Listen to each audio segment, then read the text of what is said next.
everyone. I'm Sara Parisio. Some of you may know as the spammer via email, giving you all information about the conference program. I'm part of the Linecheck team, and I'm curating the meeting program with my colleagues. Once again, Linecheck is here at Base, and let me also thank Base for hosting us for another year. This 9th edition, maybe you know Linecheck, I mean, for some year now, and as you know, Linecheck is made of two souls, the daily meeting and the festival by night.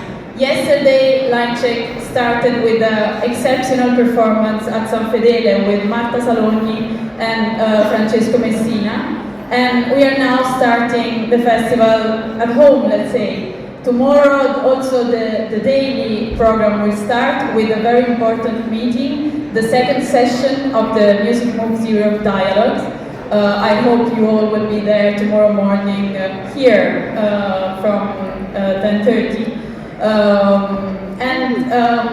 Also this year for us is very important because it's the kickoff year of the Music Tech Europe Academy, a network we are proud of being part of, and this network will last and will go on, continue for the next 3 years.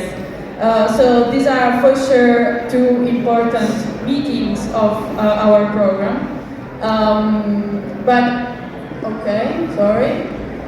But all of this couldn't be possible without all our partners, without all the realities who are supporting us. And a special thanks goes for sure to the European Union for supporting many important projects for the music ecosystems. But also to the Italian Trade Agency for helping Linecheck to connect with professionals from all over around the world. I also want to thank Milan Music Week, of which we are once again main content partner, and of course the city of Milan. And for this I'd like to invite to join me on the stage Isabella Menichini, Director of the Entertainment, Music, Theatre, Performing Arts Division.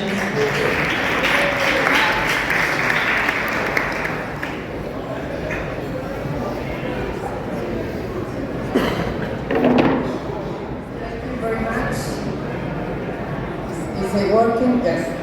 Thank you very much.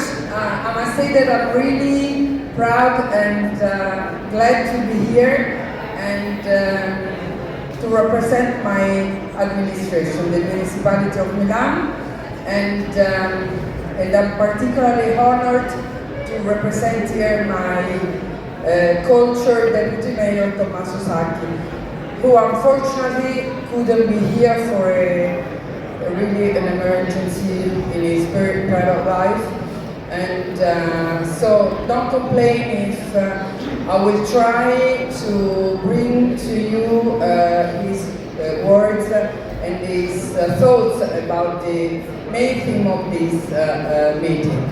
I want to thank particularly Dino Lupelli, who is for us not only the organizer of Linecheck. I don't remember the edition of this Linecheck, the 9th, so next year we will have a big party, more than this, but we really, yes, because we consider this an integrated part of Milano Music Week, which is actually one of the main events of our cultural division. It's a wonderful moment in which people in a vertical way can think, speak and exchange information experience about music.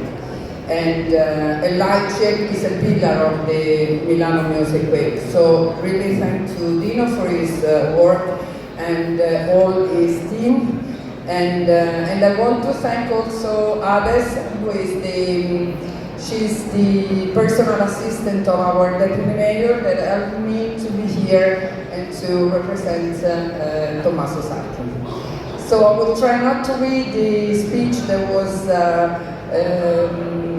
personalized for him, but we know that we are talking about music as a fundamental tool to create and to strengthen a community. And we must say that Milan, in some way, we don't want to be as normally we are in Milan, that we always say that Milan is the best. I would say that Milan is really an interesting experience of what music can do to create, enhance, and promote the real sense of a community, I would say, through music. Music has the capacity to be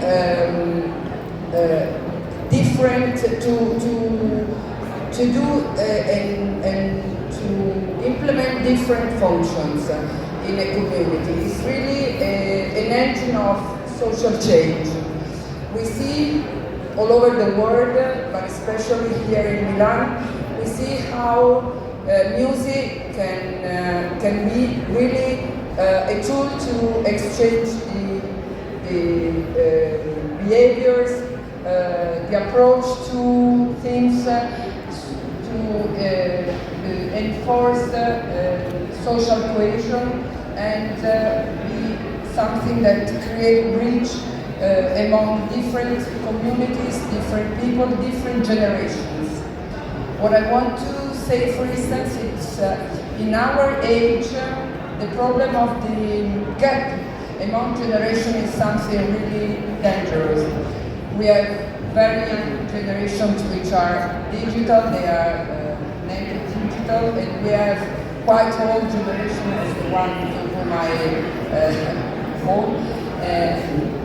But music, I think, is a wonderful charme to make a mix among generations. We see here in Milan during festival, the jazz festival or the contemporary music festival, how young artists can be together with a historical pillar of the story of music, and how they can create together really a new bridge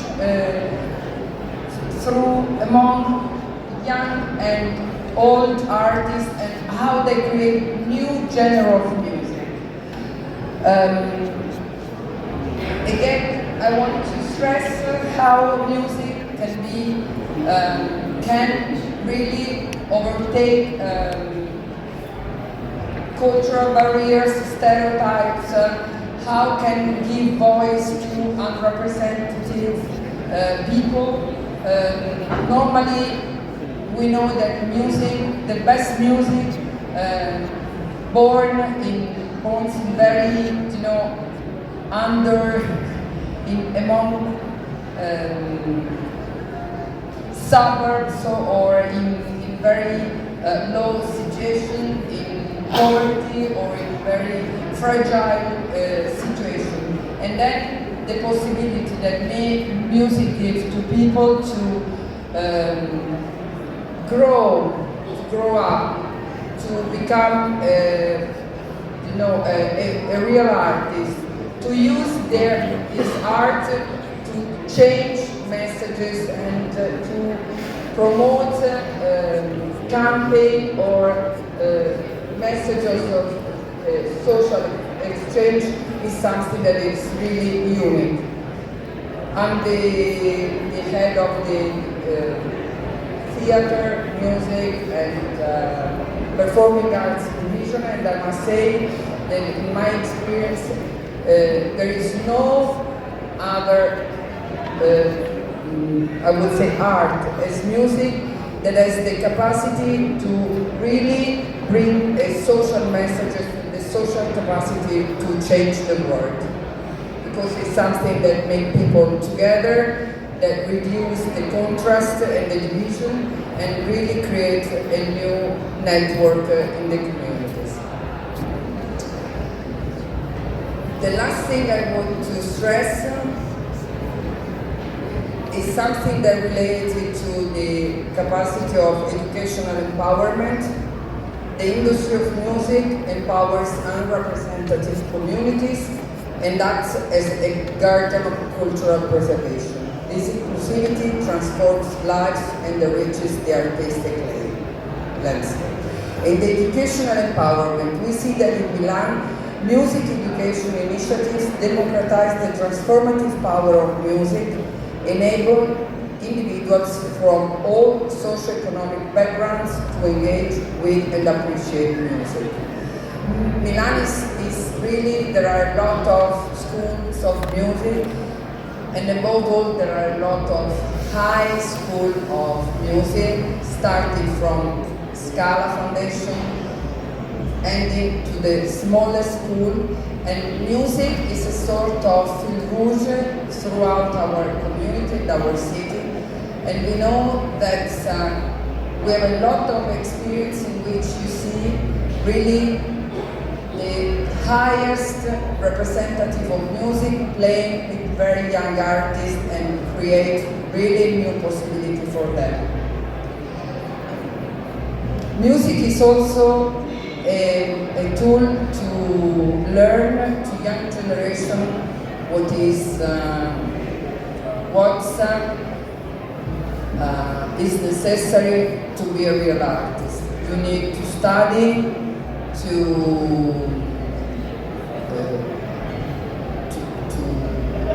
have knowledge, to be part of a school, and to grow up as really in your knowledge. It's not something that you really do. And I think that this is a good message in this period, in which this age in which a lot of young people think that you can be rich or you can be famous in 1 minute. It's not like this. Music is something that you learn every day, exchange your experience with others, and above all with people that know more than you what music represents. So, I mean, I want to end saying what we were discussing with others, and is a bit our obsession. Milan is always considered a very famous city, I would say in the world, for the famous three F: fashion, food, and football. But we are sure that we could transform this brand in a 3M, Milan music model. In some way, the experience of Milano with this capacity to spread music all over the communities and bringing really music in all the suburbs and a different kind of music from the, as I said, from the very classical one to the very underground one, is an experience that I'm not sure that all of the cities in the world have. So this is our dream, I would say, to make really Milan a music city that can discuss with other music cities that we know are present in the world. And we hope that music in our city and in all over the world can really play this role to bring peace and to reduce conflicts everywhere. So thank you very much, and thank you. Good luck for your experience.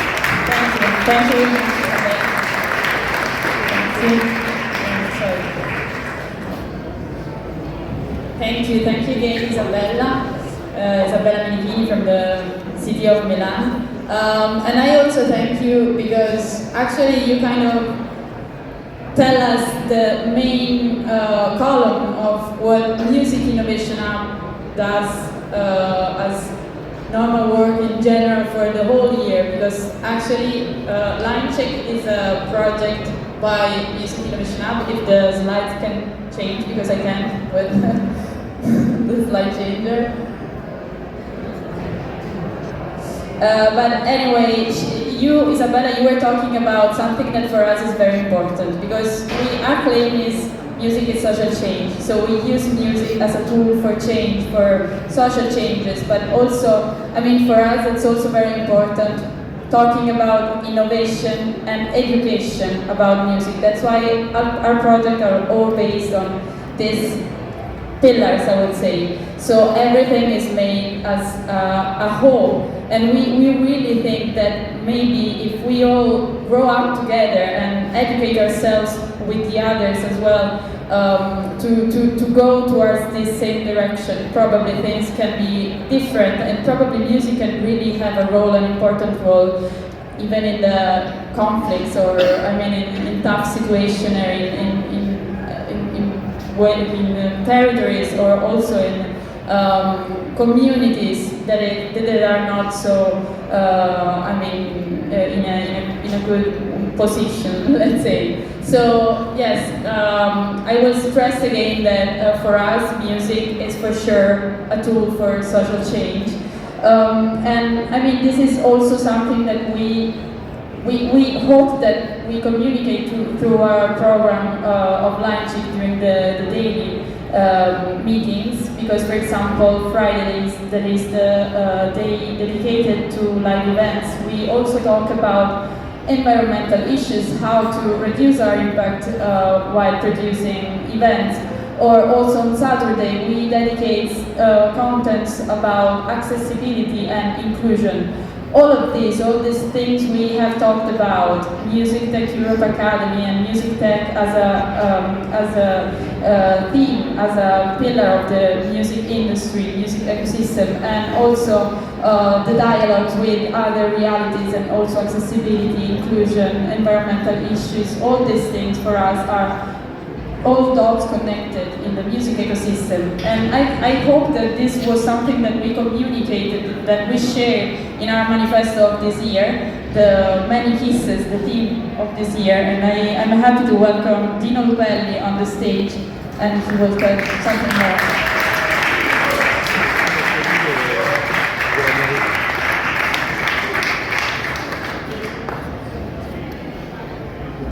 Working. The first time I met in person Cristina Moser and Maurizio Arcieri was 2005. I invited Crisma to be part of Arezzo Wave Festival in the Electrowave area, giving them some space in the most relevant festival in Italy at the time. They could stand finally on a serious stage after years spent nowhere. The floor was packed with old guardians of rock, now we can call them boomers, and super young clappers. Rockit wrote, "Christmas live performance is surreal but beautiful. It was as if time was frozen. They seemed like an emerging art cult group, which is what they were 20 years before." But who were Crisma? Maurizio was a very famous singer in the 60s as a soloist named Maurizio, and then as part of a band called New Dada. In both projects, he reached a very large audience, selling millions of copies. Cristina, born in Milan from a Swiss family, met Maurizio in 1966, got married and formed the band Crisma, Cristina and Maurizio, in 1974, when, once they moved to London, they started working on their first album, Chinese Restaurant, recorded in London in the Vangelis studios in 1975 and released 2 years later. Chinese Restaurant is now considered one of the most influential albums of the whole Italian pop history. A punk wave record full of synthesizers. In 1974, they were embodied the new wave before new wavers were born. 3 years before Joy Division, for example. But Polydor, Italian Polydor, waited 3 years to launch them, so they get big debates. In the meantime, in 1976, they got invited to the festival bar. That picture shows them over there. An Italian mainstream pop TV show at the Arena di Verona, presenting the song Amore, with lyrics written by Cristina and music by Vangelis. Their look was considered outrageous, showing an unusual balance between a music star and a very aggressive and sexually explicit woman. Thanks to that image, suddenly main media started overshadowing them. Charisma, now with K, came back in 1980 with the album Cathode Mama, including the single Many Kisses. That was a blast. More than 1 million copies sold worldwide and in all European charts. Hans Zimmerman was the one playing keyboards in that song. At that point, Maurizio and Cristina were international pop stars, and once they moved to New York, they became part of that scene as well. They deeply understood the power of TV as a media platform for arts, so they decided to spend their money for the start of a new project called Charisma TV, a satellite TV channel where they started broadcasting commercial videos and footage from all over the channels in the world, with a special soundtrack powered by a simple computer playing Fruity Loops in random mode. Charisma TV broadcasted 24 hours a day, 7 days a week, for 15 years. In a way that could be considered a fully automated computer-generated audio-video channel. So communities from all over the world used to organize rave parties using Charisma TV as their music background, especially in Eastern European countries before the fall of the Berlin Wall. They told me this story once I met them in their country house years later. The typical huge old-school satellite dish was standing on the rooftop as a symbol of creativity, innovation, and globalization. At the time, they were desperately looking for money to survive, as their whole career incomes were spent on Charisma TV. I tried to help them by inviting them to a couple of events. One of those was in Berlin in 2006, and the audience was surprised by the 70s sounds, since the scene in the capital of Germany had become so familiar to electronic music scene, which was rising and rising at that time. Their story ended after a few TV appearances and some other crazy parties we organized together in Milan, as well with Simone McKendy, who was part of the story, and the guy who played before. Once Maurizio said, "Quando morirò non cambierà nulla per la musica italiana. Spero di cambiare qualcosa per la musica celeste." When Maurizio died, he said, "When I die, nothing will change for Italian music. I hope to change something for the celestial music." I'm sorry to say that this is not true, because Maurizio and Cristina are here with us again, as music truly never dies.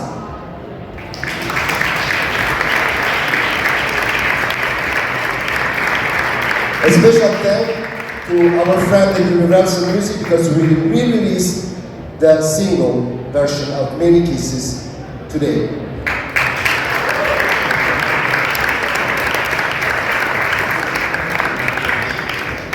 I forgot, sorry.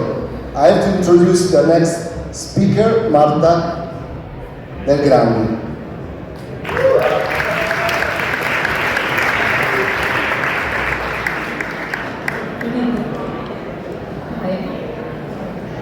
My name is Marta Del Grande. I'm sorry, I'm going to read from my phone. I'm really not used to doing this, so be kind to me. I'm a musician and I'm from Milan. I'm very honored to be here, invited by Linecheck and Dino Rubelli to represent all the artists. No pressure. This feels like a big responsibility, especially during these crazy times. I am more than aware of how privileged it is to be here talking about music and our dreams. In this sense, it's hard to think of something to say that could be any relevant in the grand scheme, so I will start from simple and tell you a little bit about my path. I'm a singer-songwriter and composer. My music is mostly described as alternative, alt pop, and avant pop, and some more weird genres. I write and sing in English, which is quite a theme here in Italy, and I go by my real name. My artist dreams started way back when, at the age of 21, I decided to start studying music and dedicate all my time to it. It was a simple dream, and it's still simple now. I wanted to make music, and I wanted to live off it. I was lucky because I had a family that supported me in doing so, and I met people, friends and fellow musicians along the way that provided some good role models to me, which I think is super important. This said, my musical journey, like the ones of many other musicians I know, wasn't so smooth. It was quite rough, with ups and downs and dark years. I was born and raised here in Milan, and my music studies gave me the opportunity to move out of the country to Belgium for an Erasmus program that lasted for 5 years. I just went on extending it, and I lived in a city called Ghent, which is a beautiful Flemish town, which a flourishing music scene that I could, explore and experiment a lot and collaborate with many musicians from Belgium, from abroad, and learn a lot from it, and in music and also with other media. After living in Belgium, I had the chance to do an internship with my school at the time in Kathmandu, Nepal, where I ended up falling in love and living for 3 years.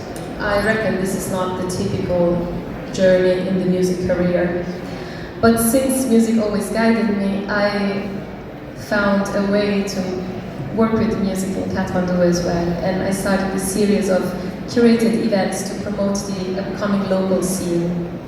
I returned to Italy in early 2020, just in time to lock myself in for a couple of years. The time of the pandemic was quite precious, to focus on relocating here after 8 years and making my debut album under my own name. Since that album was released about 2 years back, my life changed quite a bit as I started to focus almost entirely on my main project. When I moved back to Italy, I didn't really know what to expect. My music is in English, and that doesn't naturally find a space among the main music genres that the industry focuses on.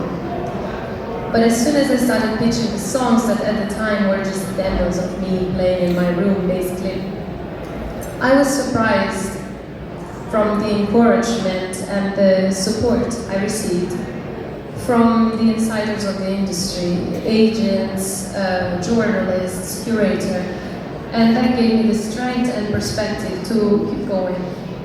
Here at Linecheck 3 years ago, in front of an empty room, obviously, I met my manager. His name is Jacopo, and together with him I've been working side by side in the last 3 years. Pursuing my dream, I guess. Sometimes I feel like he wants it more than me, and they say that's the point, so good job. And besides him and my record company, I am grateful for the support of many other people in the industry, like I said, also people that have nothing to gain from it, but really showed a lot of support just because they truly, deeply believe in music and in the music they like, and that's something that is really amazing for me to keep seeing in the industry. And also of the support of Italian Music Expert and Italian Music Club. Their support for artists like me, emerging and without many financial resources, it's very important, especially when it comes to touring abroad, which is super important and super expensive. I'm here to talk about the artist's dream in a decentralized and inclusive ecosystem. Comparing to the old myth of the music industry being an awful place led by evil and greed, my experience and perception is much more positive. Like I said, I encountered a lot of real love for music.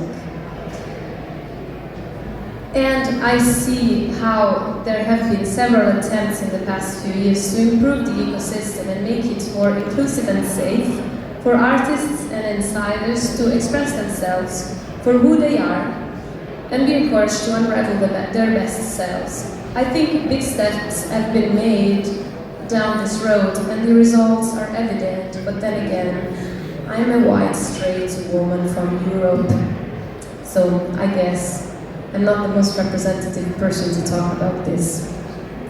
As a female musician, I witnessed increasing awareness around the gender gap in this industry in the past years, at least in Italy and many other countries. This awareness was reflected in the festival lineups. But my doubts remain when it comes to bigger themes like pregnancy and motherhood. I saw many female and non-binary artists in the lineups with very tiny fonts and usually symbolic fees for their participation and their representation. But I wonder what happens when you get a little bigger and they tell you that female musicians can't really be headliners because they don't sell tickets. I wonder what happens when you get like a little older and you would like to have a child, but maybe you just can't afford it because the system is not fully supportive of this other category. And as for this decentralization, I also can't be very optimistic. Sorry. Specifically, I would like to talk about geographic decentralization. While we have more possibilities to meet and network than in the past at festivals like this, that are super precious and they are more and more, and online, of course, I still find it hard to see the music ecosystem as decentralized. The headliners of the bigger festivals, the tracks in the bigger playlists, and the big movies are almost exclusively from North America, or maybe the UK. And I mean, I love my North American and British friends, and I love their music, and I listen to it a lot. But the inequality here is quite evident. We could just start talking about the visa policy for touring overseas, which is a huge structural difference, and I don't have the ambition to get into details here, but you know. We live in the Web3 era, and still I keep hearing that if I make music for the international market, there is no way it's gonna happen if I keep living in Milan. But I love pizza. What can I do? Somebody help me out here. But then I also realized that often I find it hard to pick 10 tracks from artists from Europe and other parts of the world for my mixtapes, because I don't know enough music from these parts of the world myself, even if I had the great opportunities of exchange and networking and connecting to musicians through my travel experience, and even though I live in the Web3 era. I barely know a handful of European emerging artists, and I try my best. And I know a lot of people here also do. So this is when I realized that the structure is important, but what we do is even more important. My artistry evolves as I grow up, and as I become more realistic and perhaps a little wiser. I take steps and observe a growth, and this is giving me the strength to take further steps and aim forward. I'm taking this moment as a chance to remind myself to be more curious, reach out more, connect and collaborate more to the artists near me. And it's my wish to all of you, be curious, connect, collaborate, in many cases. Thank you. Thank you. Thank you. I would like to introduce the next speaker, Giorgia Taglietti. Hello. First, and for me it's particularly important. So actually the new generation sees us here on stage, verticality. On the other hand, I want to thank Anazzo for inviting me over all the time to participate in online checks and more. Things that happen in Milan or during Linecheck, it has become very important to me because it brought back my Italian background and my pride of being in the national industry here in Milano, discussing with all my friends. But also I see a lot of organizations that are very close to my heart, Key Change that will speak after me, and many more. So the music experts and all the friends in the industry that also have built my experience previously. I'm here to represent Reset. Reset is something that has become in the last 2 years something very close to my heart. Thank you also to Artifacti and in particular to Laurent Bigarella, which is here. Shout out to the co-coordinator of Reset. What is Reset? Reset was created in 2022, initiated by Artifacti in Lyon. And it's a network that actually aggregates cultural structure and media independent. cultural structure media. And why I use the independence word at the end is because independence and the discussion about this word is at the core of Reset. Reset is a network funded by Credit Europe, but the meaning of its importance is the youngest network funded by Credit Europe, which is always very interesting because you are allowed to be a young person, meaning curious, meaning investigating, meaning adventurous. And yes, during these 2 years we may have to grow into something, but we grew together. Together with the current members, there are 65 members in 65 members in 22 different countries. The idea that was said before is not only to detect how independence is perceived culturally in the arts and culture in every country, but also from the perception of all the organizations that are part of the network. What does it mean, a network now? I always use this through my personal experience. I am a networker by heart. I think that talking to the others that do your job and are actually sharing the same values enhance and make me bigger and more and much more wiser. I need to know how the other people are doing, to know in general what the network is about and how we can be of use, not only to future pressure for funding, which is possibly one of the most interesting role that we can have for the European universe, but also to detect what does it mean to be independent in culture and arts today. Independence is such a broad word, and we have several discussions, even with friends among the audience today, about what independence means. There is the independence from money, which right now is possibly the first thing that everybody will tell you, is like, I need money to sustain my cultural initiative. How do I get money to stay independent? So that's a very important quid pro quo that we have about the independence financially. But right now there is an independence that is even more important, which is the independence of curatorial independence and the independence of thought. The message in art and culture that we want to branch out. Is this something that I'm free to speak about? I'm free to program about? Do I need to think about how it is seen by the people that are funding the idea? Have I restriction by the government? So the freedom in the independence, artistic freedom in the independence is something that more and more has become the center of the discussion, especially with the latest event in the past 2 years. Whatever is the discussion that is around independence, we try to grow with the members, we try to empower them, we try to understand what's their needs in order to have a common goal. Because as we have heard before, communities are at the center of nowadays processes of development. We need to create communities, micro, macro, in any level, in order to be able, as we said today, the more we are, the better we are. The more we are, the voice is louder. And the only way to muscle up is to actually unify. And this is what a network is for right now. A network is a sense, wants to represent unification, wants to represent common voices, and actually sometimes, and I don't know if it happens even for you, it's not only one voice, but common voices together.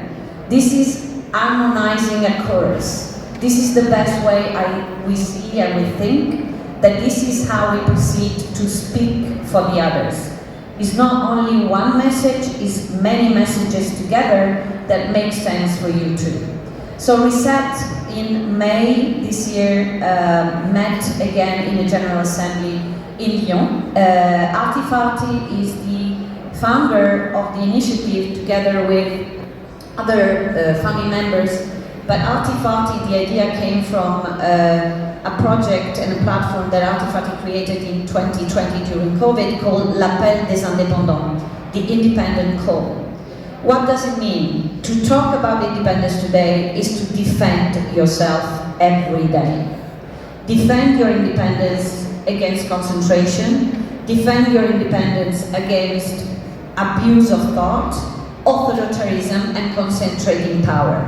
So you know that if you want to stay independent, you need to fight every day. And our network stands not only for independence, but for, of course, the common value that has been explained before: diversity, equality, sustainability in the art and media platforms. So it's very important that these core values are not only applied with all the members, but also approved by all the members and promoted by all the members. So we released a statement that is online, and you will see it on the website, but we released a statement that actually explains what we do. Not to believe that we can change the world, but we can definitely unify people in order to change this situation of concentration of power in arts and culture, concentration of money in arts and culture, and bipolarism in political takes in what culture means, in order to really diversify, amplify, and support and defend that struggle in everyday life. So please, we not only stay for peace, but we also stay for independence. Thank you.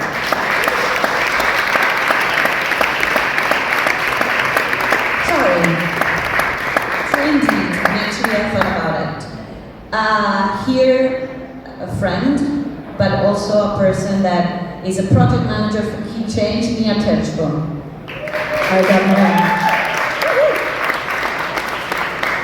Thank you so much, and thank you, Linecheck, for inviting Key Change to the stage. Ladies and gentlemen, and distinguished people that does not feel associated with either of these two gendered titles. My name is Mia Ternström, and I have been in the Key Change project as a project manager since 2019. And I also work for the Swedish Key Change core partner, Musikcentrum Öst. So, the theme of this year's Linecheck is Many Kisses. As a Swede, I have always been very confused about all this kissing on the cheeks. It's not part of my culture, and I always feel like a clumsy pagan whenever an Italian or a French person starts kissing me. So, what cheek do I start with, and how many do you do? And, okay, you all do it differently. So, I am all for overcoming distances, but I also see the need in educating one another on our different perspectives, but coming from different cultures. So, please feel free to educate me if you run into me later.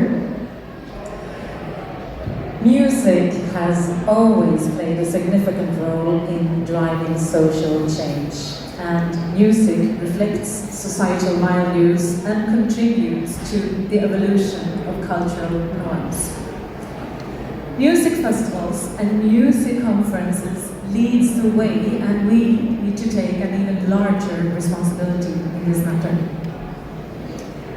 The statistics shows that there is a severe underrepresentation of women and gender non-conforming people in the music industry, and Key Change was formed as a project to promote and support underrepresented talent in their international career.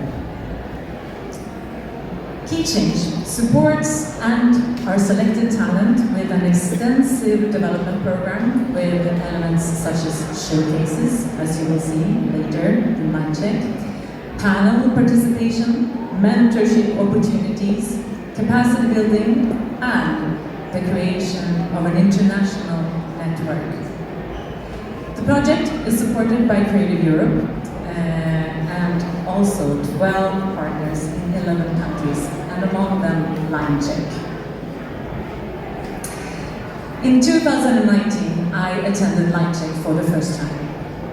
And during that time, I was working on the messaging for a new website, and the slogan back then for key change was 50-50 by 2022, which had worked very well for us. But in 2019, the 50-50 concept became outdated.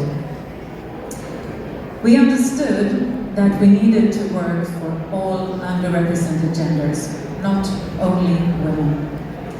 So we changed our communication, and we continued to reflect and drop papers all over the stage. No, but we continued to reflect on the ever-evolving language around gender. This was only 4 years ago, and it was not the only change that came about between 2019 and 2023. During these 4 years, we have witnessed Black Lives Matter. We've lived through 2 years of global pandemic, and we've seen the outburst of wars and conflicts. Climate change is staring us in the eye, and we can no longer talk about gender equality without acknowledging an intersectional dimension. The world has changed, and we tried to change alongside it.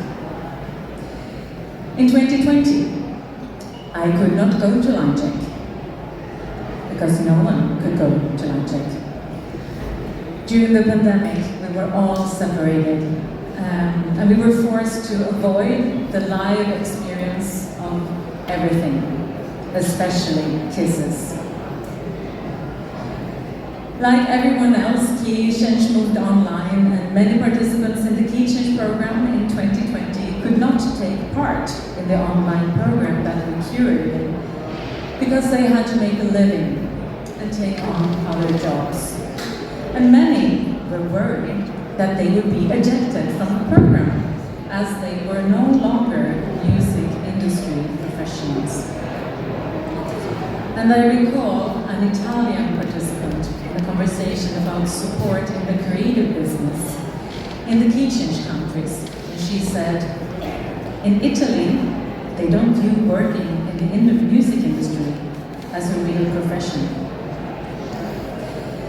The pandemic was tough on us all, and facilitating a music export project was almost impossible.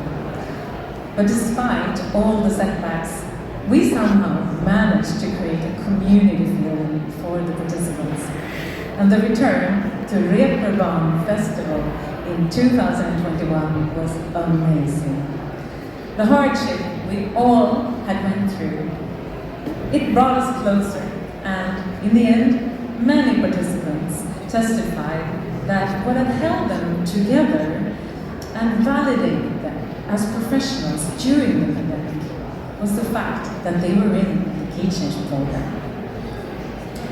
And one of the biggest parts of Key Change has indeed been to facilitate a space where our community feels safe and validated. Safe to be as talented and as creative as they all are, and validated as professionals, and safe to form new connections. To see participants engaged in one another and eagerly talking and laughing, whispering, hugging, and coming up with new ideas during these 4 years have been the biggest reward for all the work that has gone into the project. The Key Change talent were not only selected for their exceptional skills in music or music business, but also for their activist mindset and their extensive work for social change. The activist part of the Key Change program takes place in manifesto sessions at each partner festival. And so far, we have facilitated over 40 sessions with intense discussions on what we need to change in the music industry. And a new Key Change manifesto will be presented to the European Parliament in 2024. The manifesto sessions were always filled with feelings, but mostly with amazing ideas and frustration, a lot of frustration. One of the biggest frustrations in our community is, why is nothing changing? Why are we still lacking so many allies in power positions? And one of the most recurrent questions during the manifesto sessions was, how do we engage the men in these discussions? I remember me and Ragnar Backling, who is CEO of Musikcentrum Öst and core partner in Key Change. We were presenting Key Change to a big group of VIPs in the classical scene at the prestigious concert house. I remember Ragnar addressing the men in the room, all of them in power positions, and asking them to challenge their standards and understand their own privilege. He advised them to widen their networks and urged them to create a safe space for new talents so they can grow and prosper. And he called on them to work actively to let their successor be persons with other perspectives and other backgrounds than their own. And the faces of the powerful people in the room were blank during the presentation, and no one addressed the matter with us in person in the conversation during the drinks afterwards. Today, I would love it if this talk does not end here on stage, but that anyone in power is willing to approach Key Change, learn with us, and to walk and work with us for a change in the music industry. I'm sure that the generous atmosphere here at Linecheck opens up for these discussions much more than that conservative house did. So, before I end, I need to take the opportunity to thank Linecheck for your collaborative spirit and continuous invitations towards Key Change during the 4 years that we have this project together. Thanks to you, Key Change artists were featured into the SDG Global Festival of Action and presented worldwide. You invited us to contribute to the wonderful, amazing project Mission Diversity. And we gave Key Change the opportunity to talk about gender equality in Turin at the Eurovision Song Contest in 2022. Maybe you have heard the saying, diversity is being invited to the party. Inclusion is being asked to dance. Yeah, we need to invite new people to the party, and we need to make sure that they are being asked to dance. But if we're going to change the power structures in the world, we also need to make sure that everyone can facilitate parties. And we need to make sure that everyone can create the music for the dance floors and invite people to dance. So, in the future, I look forward to new kinds of parties and dance floor with new music. And I even look forward to many kisses. Consensuals, of course.